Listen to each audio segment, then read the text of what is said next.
Hello, everybody. Welcome to our CakeFu Master Series. I'm Amelia Carbine, your host with CakeFu. We are really excited today. We have Heap with us. She is an Hello. extremely talented cake decorator. She has done a lot of, the cake challenges and things like that. She's got a lot of accolades, I guess you could say. And she's really made a really good name for herself. She has her shop, The Pink Cake Box. And we're just really, really excited to have you here today, Anne. Thank you so much. I'm glad to be here. Awesome. Okay, well, let's start with a little bit about you and talk about where you came from, how you got into cakes, and all that kind of stuff. So, Okay. so you started baking. Your mom started teaching you how to bake when you Yes, were young. I was a little kid. Yep. That's really cool. And Yeah. so, did she teach you mostly cakes? Was she a cake decorator? No. I think No. that we made birthday cakes and that kind of stuff, and we always made cookies, especially at Christmas time. And I think it was just something I like to eat them, and so I just got, really into it. And I mean, from the time I was probably 5 or 6, we baked a lot, probably once or twice a week. And I had no plans for that being my future by any stretch of the imagination. I went to college, to Boston College. I was pre-med first. Then I changed over to English. I graduated with a degree in English with a concentration in creative writing. I went to advertising after college, and I basically still had this passion and started selling stuff on the side, and basically quit my job. This short story is I quit my job and went to the French Culinary Institute for pastry arts. And while I was there, I sort of discovered cake, and I got an internship with Ron Ben Israel Cakes, and I really fell in love with cakes at that point, and knew that was sort of going to be my ultimate destination. Awesome, awesome. Were you and Jesse married at that point, or was this something So you we had? were no, we actually got engaged while I was in pastry school. Oh, fun. Yeah, he actually proposed after I got home.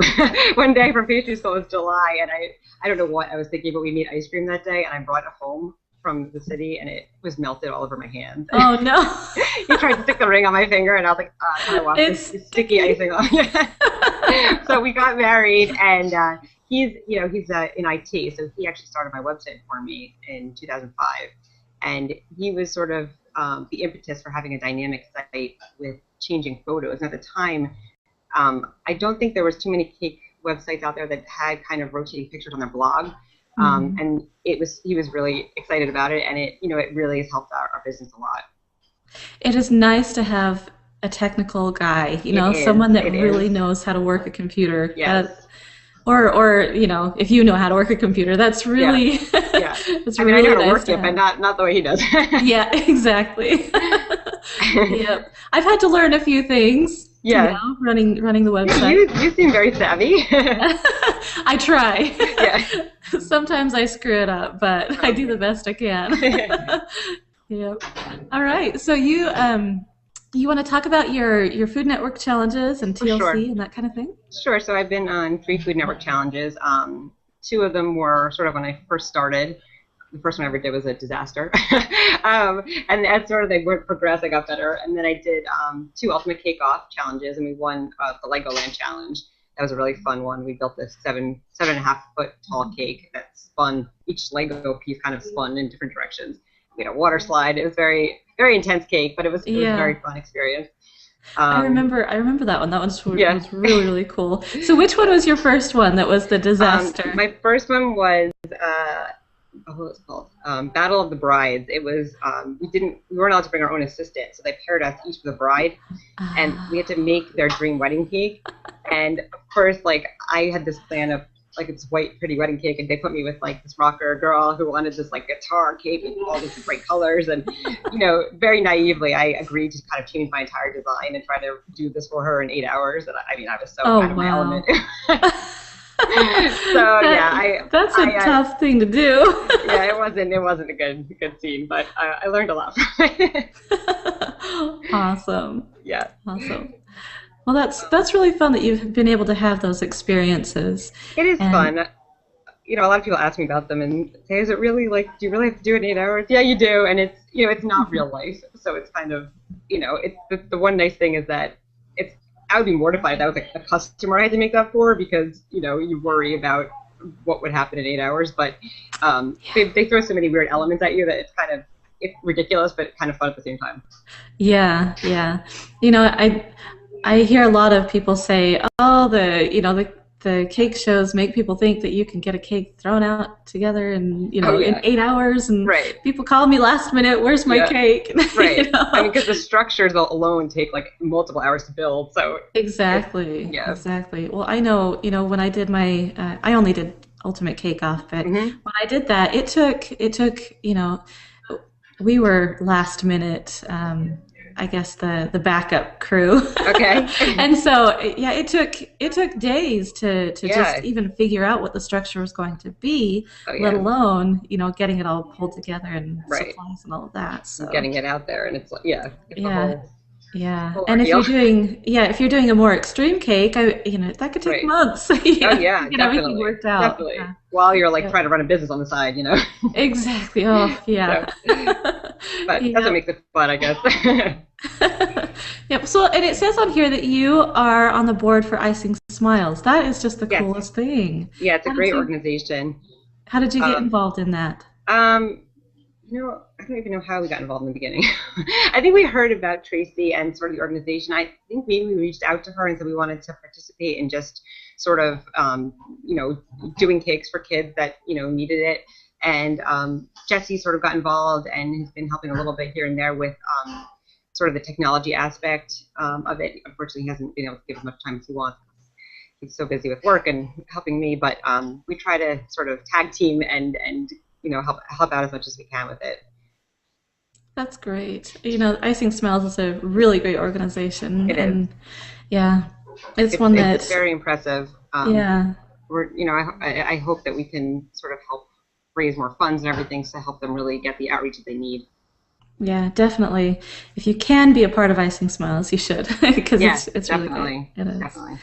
All right, and so now you have recently come out with your Pink Cake Box U, which Yes, is your educational side of things. So you've been yes, mostly, all about the cakes, and now you're, reaching out into the learning and teaching side of yes. things. We're branching out a little bit. I've done, classes here at the shop, but not as many as we started recently doing. There's been a huge demand for it, so we sort of increased our class offerings.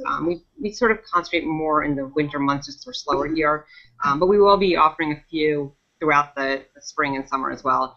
And we also launched two DVDs recently, Cake 101 and 102, which are sort of great basic tools for if you want to learn how to ice your cake in a way that gets really straight, clean lines and fondant your cake.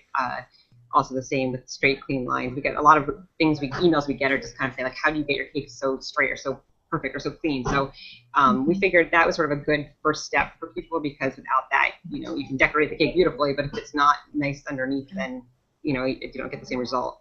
So that's been going very well, and we're trying to put up a lot of sort of free content also, little short tutorials on things just to give people little tips and tricks from Cake Box and sort of take a little like bird's eye view of what we do in our shop. Oh, that's fun. That's really Yeah, cool. yeah, All right. And you have come out with, this is really kind of pretty cool, that you're teamed up with Craftsy a little bit, and yes, you're doing yes, you've got a video that has just come out, or a class, I guess, it's just yes. come out through Craftsy. Hmm. So what's the name of that? It's cake toppers figure modeling.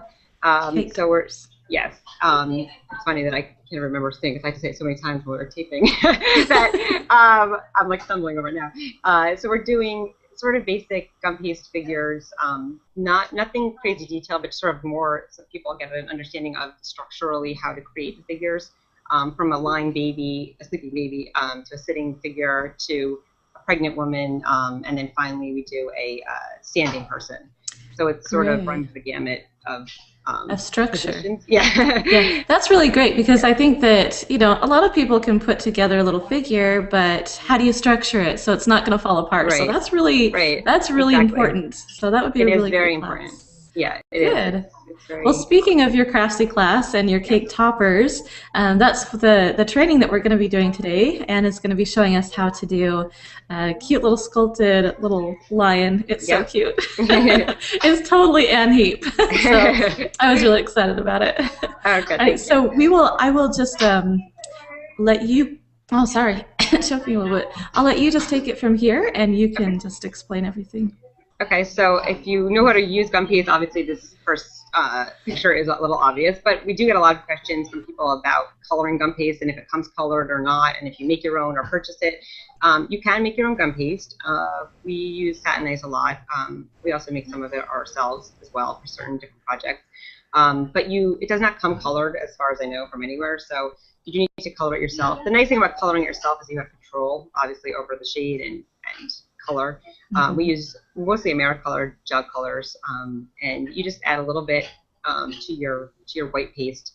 And if we want a really dark color, I like to sort of start with a little bit and then just add more white to it. And just the one thing you want to keep in mind is to wear gloves because the gel color does stain your hands very badly. It And does. yeah, if you're using like black or something, it's really quite disgusting. And you want to have a little vegetable shortening on hand as well, just because otherwise it'll stick to the gloves and to the table. But you want to be aware of not sort of needing too much shortening into your gum paste because it will break down the structure and it won't dry as firmly and as well. So we do want to keep that in mind. Yeah, and you don't want your pretty cute little piece falling apart on you. No. That would be so no good. So yeah, Okay. so this is the first step. All right.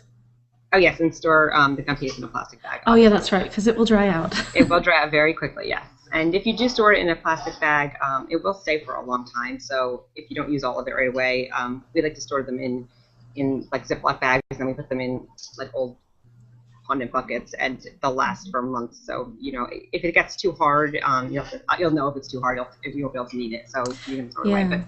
Yeah. But Those fondant and um, gum paste buckets are they really do very help handy. keep the air out of Yeah. things. And they will last longer in those buckets. Yes, So, they yeah. will. So for the body, we just start with a ball. And one of the things to keep in mind is when working with gum paste, especially for figure modeling, you want to sort of apply a good amount of pressure to the gum paste so that you get a nice smooth ball or body. You don't want to have a lot of people say, oh, I have cracks. Part of the problem is you're not sort of using enough pressure to when you're rolling it, so it has air bubbles trapped in there. The other thing is sometimes it can be a little dry, so you can actually add water right into your gum paste, and it won't break it down. So you just take a little bit of water and have a little bit of shortening so it doesn't stick, and kind of knead it in. And once it's sort of nice and moist, you'll be able to smooth it out much easier. Great. Those are some good little tips there. Yeah, and then you just sort of roll one end down a little bit to form like a teardrop shape for the lion body. Okay. So did you break off two pieces? Is that No, this is the same ball. I oh, just okay. kind of rolled the ball into a teardrop. Yeah. Okay.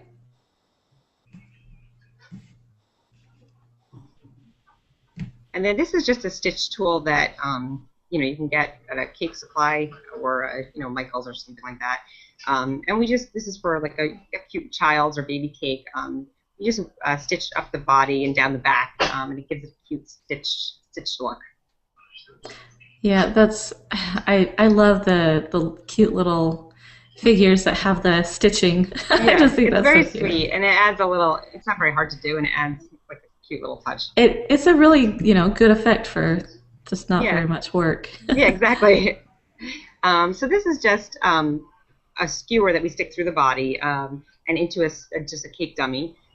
You want to make sure the cake dummy is at least as tall as your cake so that you don't have the skewer running through the bottom of it or something. We like to stick our skewers, our cakes are probably about 4 to 5 inches tall usually, so you want the skewer bottom to be at least 2 or 3 inches, so enough to anchor into the cake. And then we just rolled another ball and stuck it right on the top, and we use a little bit of Tylose glue to adhere the head. And Tylose glue is basically a mixture of Tylose, which is a drying agent. It comes in a powder form, and you just mix basically half and half with warm water, equal amounts, and just stir it until it dissolves, and it works really well to glue gum paste together. Okay, great. Yeah. All right. And then these are the little legs. So the way you do these, just roll like a log. And I like to just use a paring knife and just cut them next to each other so they're the same length. And then we just run the stitch tool up the sort of bottom of the foot along the top of the leg. And then I just take a toothpick and I just break it in half, and I just kind of stick a little piece into each end of the leg. And then this way you can use those to anchor into the body. And again, we use Tyler's glue with a paintbrush to stick them together. Okay. All right, so now we have, did I skip a step here? I don't know, maybe I did. The arms, the arms are the same, basically the same thing you do with the legs, or the arms roll a little log. The only difference is you'll see it's up at the shoulder, it's a little bit thinner. So you just want to kind of roll that down a little bit so that you don't have big, bulky, shoulders. And then you just stitch along the outside of the arm as well. And the only difference also with the hand, I think it's in the finished product, we make it more of like a rounded mitt than kind of a straight, but you could do either. It's sort of just an aesthetic look. And then those we don't use, I don't use any toothpick or anything on those because they're kind of stuck to the body, so you can just put a little bit of glue all the way down the inside of the arm and it will stick right to the body and you won't have to worry about any other support. And then the little snout is just a little ball that we just kind of smush and stick on. If you feel like it's not staying on very well, you can put a little toothpick also just so that it holds on a little bit better. And then in this picture, I'm just using a knitting needle, a very small knitting needle, to create the little eye sockets. You can also use a toothpick if you don't have one. Awesome. I've never thought of the knitting needle thing. That's a really clever idea. Actually, for all sorts of things. It's got a nice rounded end, so it kind of leaves a nice, not too sharp hole. Oh, perfect. That's really clever. Thanks. Okay. And then we just roll tiny little balls of black gum paste and kind of stick them into the sockets. Creating the socket just helps it not look like it's bug-eyed, because if you just stick the balls on the outside, they look like these kind of creepy-looking eyes. And then just a little black nose. And with the lion, we like to put the nose kind of up high on the snout so that it's, it has a kind of a cute, kind of more of a feline look. Although, as you can see right now, what it looks like, if you just added bear ears, you could have a bear also. So it's sort of a multi-purpose figure. Yeah, he's looking really cute so far. Thank you. I like how you put the stitching down his snout. That's really That's really fun. Yes, the stitching kind of goes all the way up and down. Yeah. Okay, so then here we have it could be a bear. Generally, when we make our bears, we make the snout a little more pointy, but for all practical purposes, this is pretty much similar to a bear. And basically, at this point for the ears, we just roll two tiny little balls, kind of pinch them. You can see where they meet the head. They have a little sort of pinch, and a little bit of glue. And sometimes we'll use just a small floral wire, a little bit, maybe like an 18 or 20 gauge, and just kind of put a little one in there to give it some support. Only because when you go to put the mane on, you want it to be really adhered. Otherwise, they can kind of bump them off. Okay. So that adds a little bit of extra stability to it. Okay. Do you ever worry about, having the supports in there and, a kid taking a bite out of it? Edibility of it. So we do tell people that all our figures have toothpicks, wires, non-edible supports in them. It is a concern, of course, and we do get some people that are very anti-using non-edible materials in cake anything. But unfortunately, it's not realistic for me, since we deliver our cakes so far away, for them to not have these supports in them. If you're making it at home and you're serving it to your own children, you can easily make this and not have to put all the supports in because it's not going anywhere. But if you're going to be traveling with it, it is a good idea to use them. If you can make it really far ahead of time and you can use the glue and it seems like it's stuck together, you might be able to get away with not using them. But I just like to tell people that they're in there. And to be honest with you, the gum paste dries so hard that you can't really eat it anyway. So it's not like there's really much of a chance of someone taking a bite out of the head. It's very hard. But if you do make it out of modeling chocolate or something like that, it is softer, so you might be able to. I've heard people use spaghetti for supports, and I'm sure you could use that for the ears. I don't think that would be strong enough for the center of support of his body. Probably not. Yeah. But maybe for the legs. Okay. Yeah. Those are good little tips there. Spaghetti might be fun. Yeah. So this is for the mane, and there are lots of ways you can create a mane. This one's a little bit more challenging. It's got a cute effect, but if you don't want to do this much work, you can also just kind of roll your little orange balls and stick them all around the face, or just kind of do little fringy pieces. Little points. Yeah, little points, and you can get creative. Or if you're matching an invitation, sometimes they have like circle ones or little triangles. You could even do like royal icing with the grass tip if you wanted. Mm-hmm. Um, so what we've done here is we just roll out the gum piece very thinly, and then our orange, obviously, and we cut just a thin strip with a pizza cutter or an X-Acto knife, and then we kind of just roll it up into an accordion sort of zigzaggy pattern on its side. And you just let it set up on the table for like a, I don't know, maybe like a minute. Okay, so you want it to start to harden. Just a little bit, yes. It doesn't, when you go to pick it up, it doesn't just fall apart. Okay. You can even, depending on the moistness level of your gum case, if it seems like it's really dry, you can add a little touch of glue between each of the little zigzag pieces to help it stick together. Okay. Yeah. All right. And then what we do is we just put a little bit of glue with a paintbrush sort of on the top of his head. And I do want to point out, because you couldn't see from the first picture, the ear location. You want to make sure you're putting the ear sort of a little further toward the front of his head, because otherwise you won't have room for the mane. And that's one of the things we see a lot when I teach this class. I put them too far back, and then the mane is like back here. They have like a giant forehead. Yeah. So if you do that, don't worry, because you can easily pluck the ears out and move them. But just keep in mind when you're doing it. And then what we do is we just use toothpicks to sort of hold the mane there in place, just temporarily, obviously, until it dries, and then otherwise it sort of starts sliding down the side of the head. And then you can kind of we add like each section around the face like that, and then just add little pieces of toothpick around. Perfect. Yeah. All right, and there's some more in pieces. Do you ever have a hard time getting the toothpicks out? No, they come right out. You don't want to stick them too far in, obviously, and make sure there's no glue on them. But yeah, no, they come right out. Okay. So yeah, you can see here that sort of. Oh, sorry. Oh, that's okay. Do you want me to go back? No, you don't have to go back. Okay. This is just the tail. We just pretty self-explanatory. We just added a little log, stitched it. We put a little use the needle tool at the end, so it looks like it was sort of like pinned on there. And then we just take a little piece and just cut little fringes into it with an X-Acto knife and put it on the end. That's adorable. Yeah. It's the little details like that that make all the difference. I love the animal tushes. Aren't they fun? Yeah, they really are. Yep. Reminds you of the cute little baby bums. Yes, exactly.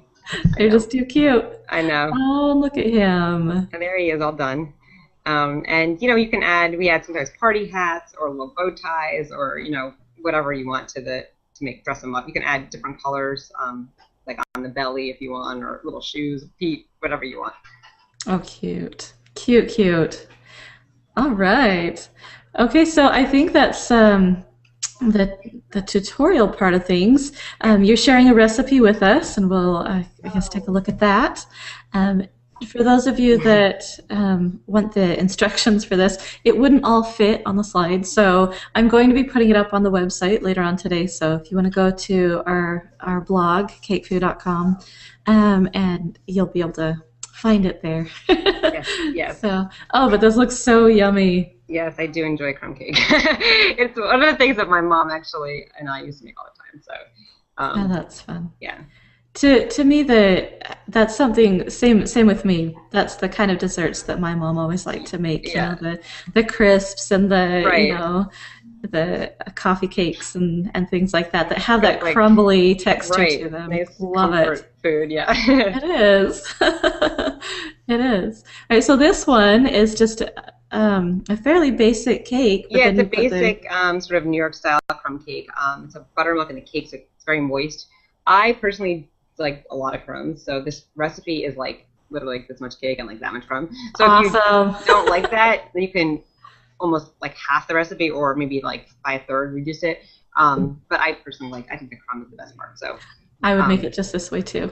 yeah, exactly. And I like to sort of, when I make the crumbs, like make giant crumbs, not like little crumbly crumbs, because then it's sort of really delicious. Yum. Yum, yum. All right. That sounds like a really good, and it looks like it's fairly easy to do, not a. Yes, not a it's real very difficult easy.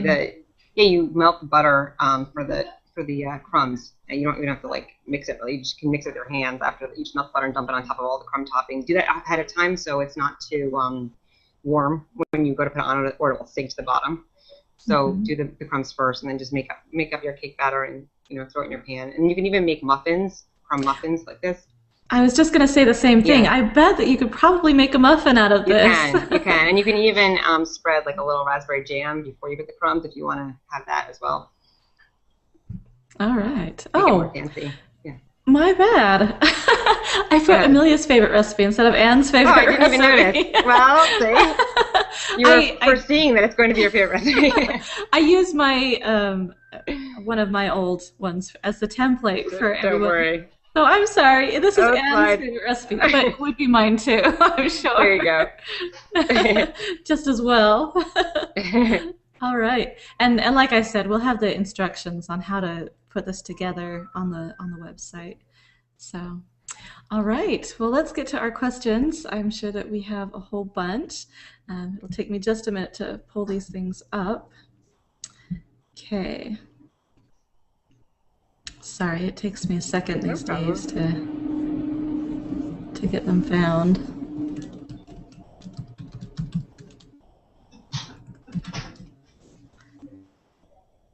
Okay.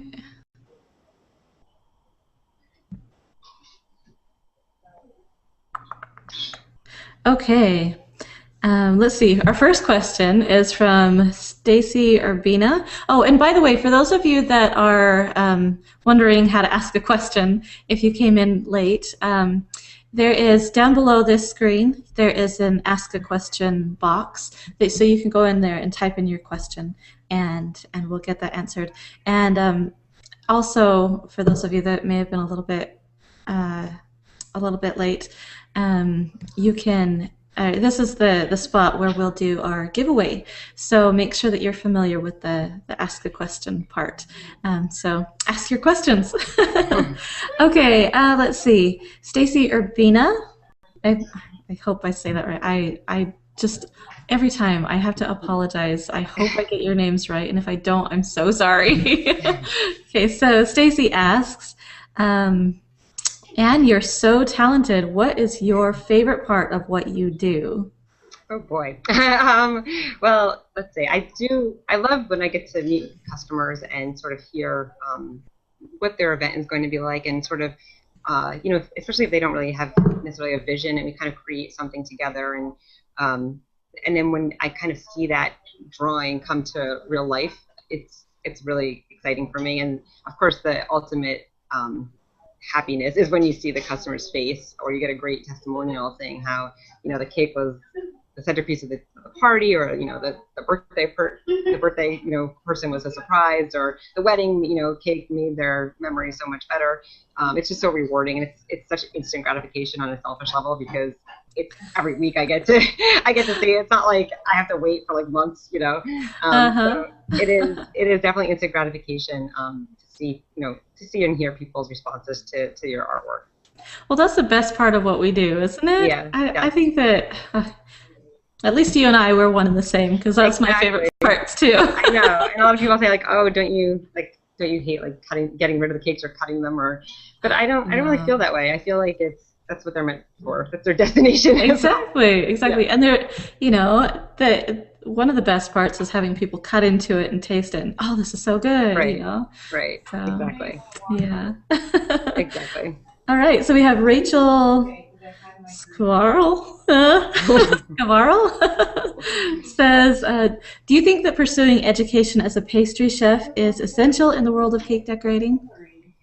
Um, we get that question a lot as well. I think that it definitely cannot hurt you, because like I said, I've baked a lot my whole life. I understood the science of it, but when you get a pastry education, you learn a lot more science than you ever even realized, that can help you troubleshoot later on, or you might learn recipes that you would not know how to make otherwise.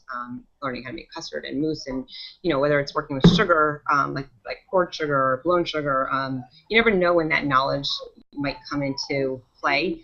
I don't do a ton of poured sugar, but we recently started doing some of it, and without that educational piece, I don't think I'd be too scared to even do it. There are a lot of classes out there, though, that are specific towards different things. So I don't think you necessarily have to get a pastry arts degree But I would suggest getting at least some training, whether it's learning, I didn't learn how to the way I square off a cake now. I didn't really learn in pastry school. I did learn about crumb coating and all that. I didn't even know anything about that before I went to school. I mean, my first cake was like a disaster. It was it was warm. I iced it warm. It slid apart. Like I didn't know what I was doing. I think that you definitely learn a lot from some type of education. But I mean, there's lots of places you can go and just get it. And I think when I started, there was a lot less sort of resources out there like that.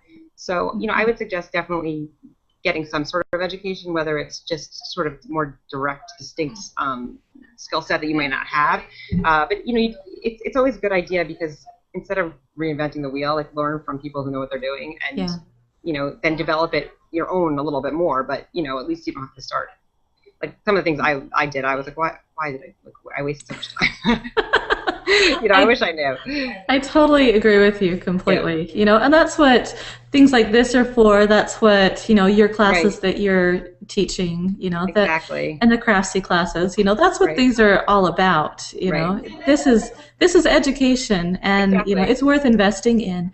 Not going to pastry school. If you have the time and the money and that, go for it. If not, that's what these things are for. It's not enough. So, the other thing is, though, if you do take any kind of class in a professional setting, and you plan on working in a professional setting, it's also good because you learn just basic kitchen etiquette. You learn how to use, that's true. Professional supplies and professional equipment. I mean, I'd never used, a 20-quart mixer before I went to school. So, these are the kinds of things that you learn. Great. Maybe we should have someone teach some classes on, setup of, a good setup for a station, or, the things that you learn in culinary school. Maybe we should do something like that. That would be useful. Yes. All right. Oh, here's one.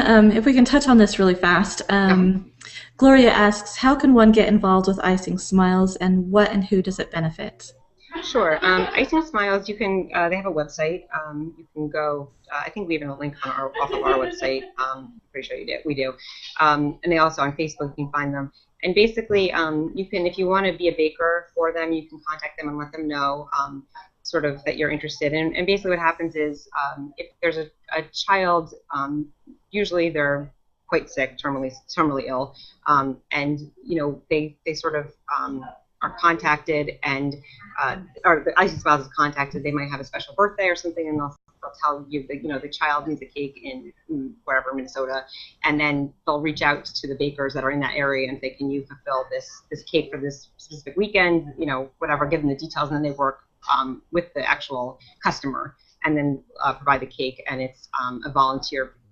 Obviously a volunteered basis, so there's no reimbursement for the baker, and it's a great organization because these people are so grateful to have these cakes for these celebrations for these kids' birthdays or half birthdays or whatever it's for. Perfect. Yeah.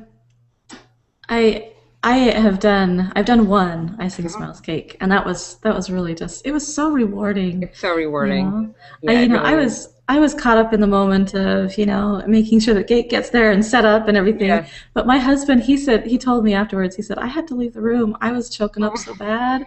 Yeah, like, So it really is a wonderful thing to be a part of. Yes, I agree. Yeah.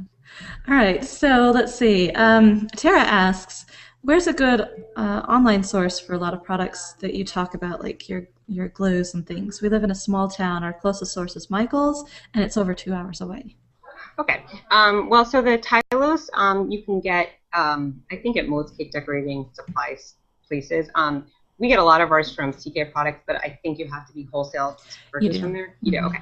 So Global Sugar Art, there's barrels, there's oh my God, I'm blanking out right now. I could probably email you a list and you could put it up maybe. There we go. Okay. Yeah. Unless you think of any off the top of your head. Okay. Off the top of my head, I can't. I'm like blanking out. Oh God, what is wrong with me? Well, I'm sure in the chat box there's a whole bunch of people typing in. Well, there's this place, this place, this place. Okay, so thank you. Read your chat box. I'm sure that everyone out there has their favorite place to go. Even Amazon. Amazon is that's true. Stuff. Yeah. Amazon does have quite a bit of stuff. Yep. Okay. Let's see. Oh, that's kind of a fun one. What was the most memorable cake that someone made for you? Oh, for me. Well, for my 30th birthday, we had a big party at my mom's house, and my staff actually made a cake for me in front of me, but without me knowing it was for me. So they had a fake name for it and fake everything for it, and I like loved it at first because it was so me, and I kept saying, "Oh, I love this cake, I love this cake," and then they showed up at the party with the cake for me. So Oh, that how was fun! yeah, that was very memorable for me because I think it was the first really, fancy cake I've ever had for myself. Oh, that is neat. We usually don't get the fancy cakes, huh? Yeah, no, you don't even want them, right? I'm like, my mom. I used to Yeah. ask my mom to make me my favorite like sour cream cake with her chocolate frosting for my birthday Uh-huh. Or a crumb cake, right? or crumb cake. Yeah. There you go. All right. This is one that I know that a lot of people want to ask this question, but don't very often. Okay. I know that everyone wants to know from, especially the top cake decorators that are so good, and all you see is the perfectness that you do. So let's see. Claire North asks, "What was your worst disaster, and how did you rectify it?" Oh Lord, I mean, we do have disasters. One of the things I will like to preface with by saying is that one of the things that we've learned from our mistakes is to always have the cake ready the night before it's due, because this way, if you do have a problem, you have a whole night to fix it. We try to make sure that the cake isn't being finished the morning of the event because you never have. I mean, I know sometimes it doesn't work out that way, but that's sort of the ideal. Um, Mm-hmm. I think when pretty early on when I started, we had a cake that it was an Oscar model of a Oscar award, and it was very tall. I think it was like 2 feet tall or something. And the guy came to pick it up. It was pouring rain, and we went out the back door, and he tripped over the barrier in the parking lot. And the cake, I like screamed. I was like, ah! And I had half the cake. It was really heavy, and it went down, and the Oscar's head was like implanted in the box. And I mean, he was like on the floor. I didn't even like care at him. I was like, freaking out. So we brought the box in and kind of glittered this thing's head to the point of, and it actually came out okay. We replaced everything That's that's good. broken. That was probably the most drastic one. I mean, we've had a few issues in the past where just things haven't come out the way we wanted them. Mm-hmm. We tried to make we make different color red velvet, so we'll make like pink velvet, purple velvet. We tried to make coral velvet ones, which just didn't work because it was either orange or pink. So Oh, we mm-hmm. wound up baking like 19 cakes for like a Oh 4-tier cake because we gosh, just couldn't get it right. And we finally had to call the customer and just say like, "Do you want a this pink or isn't gonna orange?" Like pick work. one. Yeah. Oh but no. yeah, I mean, we make mistakes too. I mean, and I think the part of cake I love is that you can fix almost anything. Mm-hmm. It's not like a pie that you can throw in the oven and it comes out and it is what it is. You can add icing, you can add a fondant decoration, you can add a gumpiest flour, you can do things to make things mistakes look better. Yeah, it's not very often that something messes up so bad that you just Right, can't fix it. right, exactly. So, well, good. Knock I'm on wood. glad you haven't had very many, hopefully. No, not too many. That's good. All right.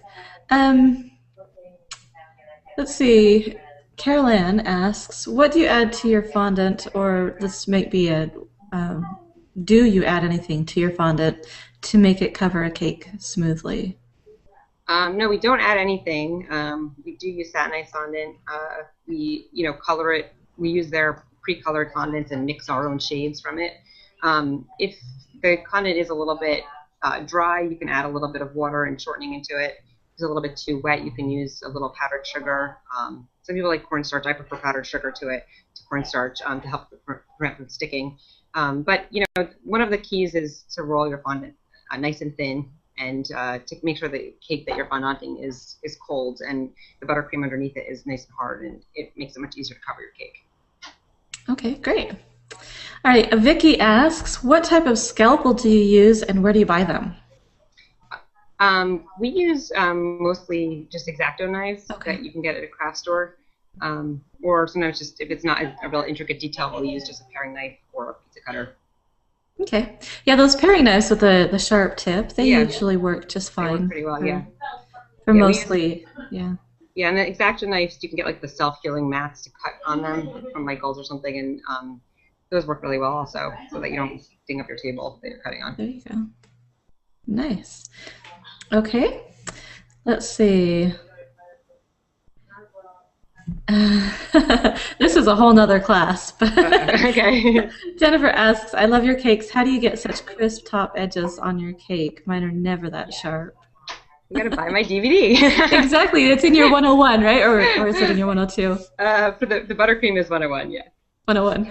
Okay, so Yeah, I yeah. mean, basically, it is a kind of a long answer. I don't think I could even answer it in one question. But it is a lot of we sort of go over the cake over and over with buttercream in and out of the Mhm. freezer is a short answer. Yeah. So it's not the kind of thing that's a quick thing to do. So if you're Yeah, definitely. looking for it, I would suggest the DVD. yeah, thank you. So yeah, it's not the easiest thing to get down. So having a DVD No, where you can watch it over and over again yeah, and and practice practice. along with it, Yeah.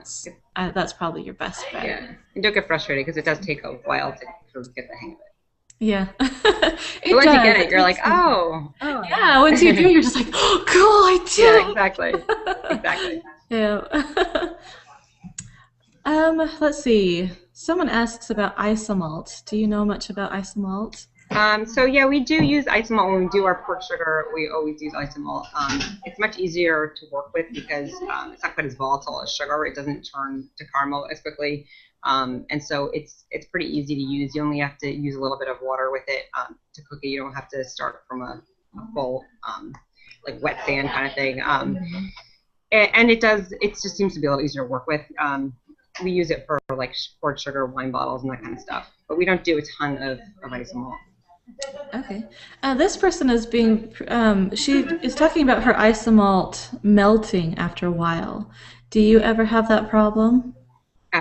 Well, I mean, a few things to keep in mind with isomalt for sugar at all is sugar is hydrophilic, all sugar. So you definitely don't want to refrigerate it. If you put it in the refrigerator, it will get sticky and gross. And If it's anywhere near any moisture, it will melt. One of the problems you might be having is that you might not be cooking it to a high enough temperature. You want to make sure that I forget the exact temperature now off the top of my head, but you can like Google, look online, and see what temperature to cook it to. Because if you cook it a little bit too low, it doesn't have the hard crack Mhm. stage, and then it does melt quicker. So that might be part of the problem. Okay, good tip. Thank you. Hmm. Okay. Here's another kind of a personal one. She asks, absolutely love your cakes. My question is, which cake or type of cakes are your absolute favorite? Well, Amelia and I were actually talking about this earlier. I like cakes that are sort of different, obviously, than we've done before. It's always a Mhm. challenge. I personally enjoy animals and things like people or dresses where they're sort of organic, and it's more of a sculpture than like a exact replica. My least favorite are like cars and like trains and all that stuff that my son likes. Things that you have to be really particular Yeah, about. a little detailed. Like a lot of people like that stuff. I'm not. It's not my favorite. I'd rather sort of do something where I kind of like throw on a little sash Uh-huh. or sort of be free with it. Yeah, that's more of a Mike McCary thing, huh? Yeah, yeah, With exactly. that perfect, making Right. everything measure exactly to scale. Right. He's really good at that, by the He way. is very, very, very good at that. All right. Oh, okay. Someone's asking, what other videos are you going to do? Do you have anything in the works right now? We have plans to do a few more sort of DVDs and tutorials. One being topsy-turvy cakes. That's one of our most popular requests. Is sort of how to sculpt them and stack them and all that. And possibly some more with more sculpted animals and that kind of stuff. And then possibly in the future doing more sort of figures and more detailed figures as well. Great. That'll be fun. I mean, not immediately, so Yeah. but in the Just next watch year. for them. Yeah, yeah, Just watch for them. not And next week. we'll actually have a link to your website so that Okay, great. so that everyone can go and follow. And I guess you have a place where you can actually sign up to get updates and things like that, right? Yes, we have. Yeah, when we're sort of getting ready to launch things, we'll put up a thing, and you can get an email alert when it comes out. Perfect. All right. Here's a really good one. Sarah asks, well, she says at the beginning, but you're such a successful businesswoman. How do you balance this and your family? Do you have any tips for the other moms out there? I know that's a really big one because a It lot of us is. are moms. Yes. It's sort of a joke I have with my husband. I'm like, that I'm like, women, we run the house, we run the kids, we run the business. I mean, not that our husbands don't do things, but Of there's a course. lot of pressure on us. I think. I Yes. think you need to ask for help. I have an assistant. She also helps. Actually watch my son 3 days a week. My mom helps out. I think that you have to let go also a little bit, and I have a great staff here at the shop because I'm not here as much. So I think the biggest transition for me was sort of letting go of some of the aspects of the business and trusting people to deal with customers and trusting people to sort of manage your staff more because if you can't do everything and something's going to give, and to me my family is obviously the most important thing, so that comes first, and then but you have to make sure that you have good people in place so that you can step away and things will continue to run smoothly. I think that's sort of and I'm a perfectionist, and I'm sure most of people that are watching are too. So Uh-huh. it's hard sometimes to let go and be, the control. You want control, but as I'm getting older, I'm learning more easily that things it doesn't really matter as much. So I think you got to choose your battles and kind of focus on what's most important to you. I think as cake decorators, that's probably the most important thing is Right. be able to learn to let some things go because I Yeah. think a lot of us are. I know Right. I Yes. am. All Definitely. right. Let's see. Sherry asks, have you seen a new upcoming trend in wedding cakes this year? Um. Let's see. Uh. Trying to think. I mean, we're still doing a good amount of ombre. It's still very popular, Nice. and Hmm. we're doing it in different ways. We're doing it inside the cake, like different cake layers. We're doing it outside the cake. We're doing it on cupcake stands. We're doing it even with just like floral arrangements. So I definitely see that. I see a lot of different textures being used, whether it's sort of like a burlap is very popular, or whether we're using texture to mimic banding on dresses or certain ribbons and stuff like that. We see a lot of that, and we're still using a good amount of color. People are, we still have our market for the classic white wedding cake, but a lot of people are sort of departing that and going with more fun and bright colors. That is fun. Is there a most popular color? Um, we're seeing. I think last year what the Pantone was orange. We're seeing a lot of orange this year. I think this Hmm. year it's green. We've gotten a few things for green too. I think orange, green, a lot of purples being used this year. Oh, yeah. Yeah. All right. Very nice. Okay. We will probably take just one more question. Let's see. Oh, here's one that refers back to your little lion. Okay. Let's see. Debbie asks, "Can you make the lion with fondant, and would you need to add Tylos?" Um, you can. One of the things with fondant is that the bodies seem to settle more easily than with gum paste. If you are going to use fondant, I would definitely recommend using Tylos. Some people do even mix gum paste with fondant, half and half. You could probably get away with it for this, but just watch out because you want to try to make the body a little smaller, maybe because as he dries, he'll kind of settle and get these weird like lines in his belly. Okay, great. I do have to add in one more question because I thought Okay. it was a fun one. Okay. Okay, let's see. Do you often have to redirect your clients to make a different cake and filling choice based on their design? Like, or do you feel like you Yes. have to, do you feel like you ever want to or need to redirect their design or their, Oh yeah, anything? definitely. I think both choices. I mean, I've had people who have requested the most bizarre flavor combinations, and I have to say to them, listen, like it's not going to work for your group of people are not going to enjoy this flavor. Or if they want a really crazy structural design and they want like mousse or something really soft inside, we'll say no, it has to be buttercream because it won't stand up.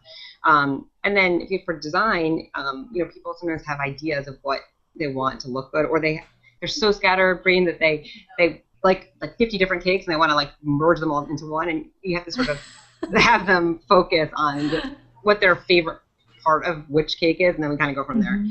So I think that's part of one of the biggest struggles, is that you want to make the customer happy, but you also want the cake to reflect your aesthetic style. So you don't want it to be crazy. Hmm. Yeah. Well, I know that there are some people that come, it's their daughter's 16th birthday or something, and they have like 50 different things that they want to incorporate Right. in the Yes. cake. And, Yes. how do you incorporate all of Well, those things? I mean, I think when you're doing like a sweet 16 cake, you have a little more liberty to be a little crazy because Yeah. it's a fun, whimsical, young, youthful kind of thing. And a lot of times, a lot of our cakes I'll see on our website will have like a crazy, bright, topsy-turvy cake, and we'll have like a crazy amount of stuff thrown on it, like ice skates and starbursts and computers and all the stuff that they love. And in that area, I think that you can sort of it works, but Uh-huh. for more sophisticated people, adults, you don't want to do that. We try to make them focus on one or two of their favorite items. We just recently put up a cake on the blog, and the husband, his 60th birthday, and I think he was in the Navy, and he was a firefighter, and he loved baseball and bowling and all these things. And we finally kind of targeted down and get a fire hydrant on like a Navy hat, and then the board was a baseball, and so it worked, but it wasn't like too much stuff. So I Uh-huh. think it's sort of trying to get people to focus on the most important aspects. Wonderful. Well, I know we have a bunch of more questions, so we always do. I think we got to quite a few today, so that was fun. Yeah, definitely. All right, so let's move on to, we want to talk about things that are up and coming for you. Okay. Um, so you have an actual physical class that you're going to be teaching coming up. Is Yes. this a Yes. physical class? It is a physical Okay. class at my shop in Denville. The actual date hasn't been announced yet, but I'm pretty sure it's going to be at the end of April. Okay. It'll probably be announced this week. So there is a spot on the Pink Cake Box U to get notified when it's posted, and there's pictures and everything, and it's going to be kind of a fancy 12-inch tall. We're calling it a Gibson Girl kind of figure modeling class, a little more advanced, more facial features, and hand painting is going to be taught, as well as sort of ruffle designs and everything for a fancy dress. So it's going to be a great class. Sounds like it. So if you're in the area or feel like you can travel to that area in Yeah. April, Yeah. so just watch for I guess you should just run over to the website, to Anne's Yes. website, and Yes. sign up for her updates, and then you'll know, when things When are we'll going to be launch. happening. Yeah, Yeah. great. And the Craftsy figure modeling class also is launched. Yeah, so the Craftsy figure modeling class has just come out, not too long ago, right? Right. Just Last week. Yeah. last week. Yeah. Perfect. I wanted to mention again, Anne's website. The Cake 101 and 102 classes are separate from this giveaway, but you do have the option to go on and buy those.